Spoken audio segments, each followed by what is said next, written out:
everyone. Amy and Doug from Plants for Human Health Institute. Amy, what are we going to do today? Today we're going to start some seeds indoors.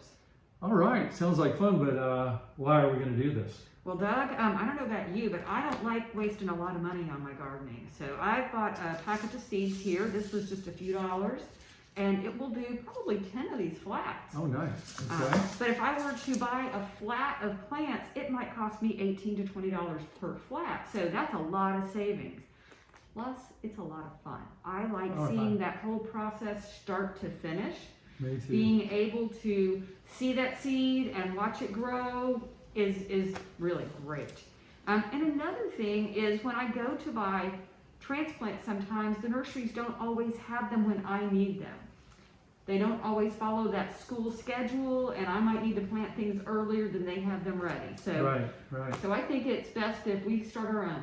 Okay, good. All right, so what do we need to do to get started? Well, we've got to have all the right materials, of course. Okay, so let's go through these real quickly.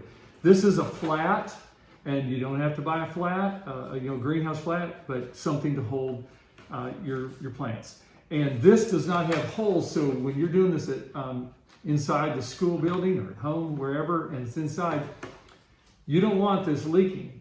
Okay, so we're going to use flats with no holes. Next, we have a sheet of inserts, and again, you don't have to have this kind, just something that will hold. But wait a minute, Doug, is that an array? Well, actually, it is. Oh, it is. I know. You think you could do something with that? I think we could do some math lessons. All right, teachers, I bet you could think of some array problems you would do with this. Okay, so these inserts are what hold your individual plant, and they also do have holes so that they drain into the You know what I like about these, Doug, is they come all together, but you can pop these off, and this works great for group work. I could assign this to a group of 4 or an individual student, and they're very easy to handle. You're right. Why don't you hang on to that, because in just a minute we'll plant some. You can do that. You get to plant your own, I'll plant mine. Okay. So Amy, the next thing we have is a humidity dome. This clear humidity dome works by keeping the water in that we've, of course, put on the soil. And then I bet you have something you're thinking of. I think it's really cool when using the humidity domes, the students get to see the water cycle, because that water will start to evaporate and it'll condense on the top. So the kids really get to see in action that water cycle. You get to tap on it and make it rain. I know it. I like to do that. I know the students do as well. So in terms of what we have to grow in and with, that's it, okay? But there's a few other things we need to consider. I always want to know what I have in there, so I made a little tag. We're going to be planting kale, and the variety is Black Magic. On the backside, I put the date so that I know when I started this. If my seed packet tells me it should be up in 7 to 10 days, and 21 days later, after I see I planted, nothing's up, there's a problem. We're going to need to start over, do something different, okay? All right, well, let's get started. Yeah, okay. So we also need soil, by the way, to go in there. And why don't you tell us a little bit about what we're looking for in the soil? So you don't want to just use any old soil. When you're starting a seed, remember they're babies, they're little tiny plants, everything in there, and so they need basically a soft, gentle soil. So what we're using is a seed starting potting mix. And it's very loose, it's not clumpy, it doesn't have any big, large pieces of bark in there. Oh, good. So we want to make sure that this is basically developed for root development and to get the seed started. Yeah, allowing those baby roots to easily go through. They don't, if you have a compact soil, then those little baby roots are going to have a hard time pushing through that soil. Okay, what about the big bark? What's wrong with it? I don't know, you tell me, Doug. Well, what's going to happen is you're going to have too big of air spaces, and those little roots would dry out. So we don't want big old. So you need lots of just loose soil for those roots, and make sure there's not big air spaces. Yeah, good. Good to know. All right. So you want to plant some? Yeah. Hey, could you fill this up for me? Let me get a couple of scoops here. I'm going to hold it over here so I don't make a mess. Let me bring it to you. Thank you. Now I like to get them nice and full and then kind of level it off, because once I water it, that soil is going to settle a little bit. So I kind of tend to overfill it, or just to the very top. There's one for you. Right, okay. And while you're doing the next one, if you're doing these individually with students, then you can do just like we're doing. But if you want to do a little bit more production style, you can dump the soil on the middle of this and take your hand and spread it out and then plant it all at once, the whole flat. So it just depends on. And if you're working with really young students, I find putting it in like a Ziploc bag and giving them a spoon works really well for younger students. Tends to be a little less messy. Okay. And then I'm going to set this over to the side. All right, let me move this as well. Okay, so now we have our flats and we have our seeds. These seeds are really tiny. We're planting kale today. And let me show you the size of these kale seeds, because they are I hope you small. can see them, because they are small. They are very, very small. I probably have 20 seeds in my hand, so that's really tiny seeds. So what's the best way to plant these? Well, I'll say there's more than one best way, and I think you're going to try one way or using one, but there are some basic principles to do. One is those seeds are really tiny, and if we go bury them way down in the soil, they may germinate down there, but they will not make it to the top. They We'll run never out see of them. energy before they can get through that soil. Right. So the general rule is you plant the seed twice the diameter of the seed. Well, we're not going to measure it, but we can tell they're pretty tiny. So what I do is I take my finger and just do a small impression in each of those. Yeah, it just looks like a little tiny fingerprint. Right. So that's what I do. And gosh, I can barely see those seeds. Now, how many seeds do we put in there?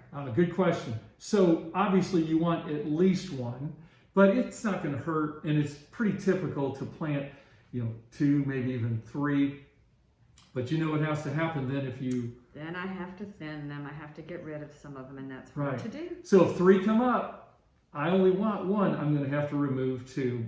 It's a process called thinning. So how about you? How are you going to plant yours? Well, I have got an pencil right here with the eraser. So that helps me to control my depth. It's really hard for me to not want to stick my finger all the way down there. So I'm going to use this little pencil eraser and not go any deeper than the eraser itself. So I'm just making a little tiny indentation. I'm making sure that eraser doesn't go any deeper than that. And then I'm going to drop a couple of seeds in there.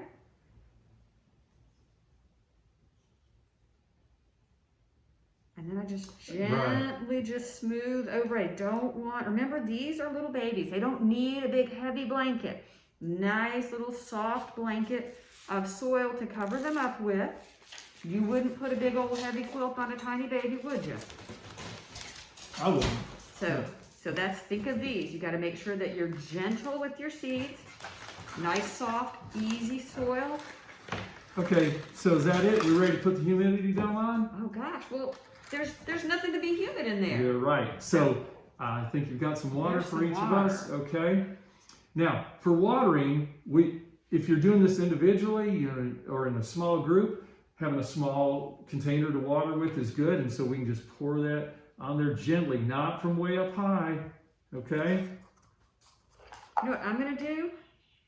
If I can, I'm going to poke, whoops, I can't do that. I was going to poke a couple of holes in this cup, but that's also a good idea. This doesn't seem to want to do, but poke a few holes in a cup and use that to kind of sprinkle the water on. Right, so you need a pitcher to pour it in. Yeah, so you're not going to wash your seeds away. Now, another thing you could do, you can water your soil ahead of time in a bucket, you could put it in here and water it, and then just add a little bit over the top afterwards. So these will certainly need some more water soon. Yes. Because we're just using a little bit, but you can pre-water your soil or do it like we did after we seed it. Is it important that I keep the soil moist the entire time that seed is germinating? Good question, and the answer is yes. We want it to be moist but not soggy. So if I push my finger on there and water comes up, like a sponge holding water, that's too much. We want it just moist, and so hopefully once we put the water on and put the humidity dome on, a majority of that water will stay, but you need to check it pretty much daily. Now, we said the humidity dome goes on. When does it come off? Oh, when those seedlings start to germinate. Right, because if we leave it on, it's so humid in there. It's too much for them. Right, and so those seedlings, stems aren't maybe as strong as they should be. Now, another Okay. thing I like about using these flats that don't have holes in them is I can water, so I make sure I'm not over watering too much. I can pour a little water here, just make sure that I have a little water in there, and that will wick up from the bottom. Right, To and keep that's it a great moist. way to do Keep it. it yeah. moist, not too much, you don't want them floating, but just a little bit of water in the bottom to make sure that there's plenty for that. Okay. How long are we going to leave these in here until we plant them out in our gardens? Usually with kale, I would say probably 5 to 6 weeks, maybe a little longer. If you want Right. to make sure you've got a couple of good leaves on there before you put them outside. Yeah, right. That's about, I think average is 6 weeks, and depending on your situation, if it's cooler inside your building, you might have to go another week or two. Okay, so we do put this in here. This one's too tall, so I'm going to lay it on here, and that'll be fine. We'll put this on. Amy, what am I going to do with this? Where am I going to put this now? Outside or? Well, a sunny window really isn't a great option for these because there's just not enough concentrated sunlight in there for these. These need some pretty intense sunlight. So what we're going to do is we're going to grow them under a light bank. And if you want to know a little bit more on how to do that, we've got a special video. So just look for our video on growing plants under a light bank, and that'll all the answers for you. Very good. Okay, think we're ready to go? I think we're ready to go. We're really excited for you guys to start some seeds. It's so much fun from start to finish to see that plant grow and develop and then get to taste it later. Yeah, this kale will be good in a salad or a smoothie, right? Absolutely. Okay, very good. All right, see you All next right, time. good luck.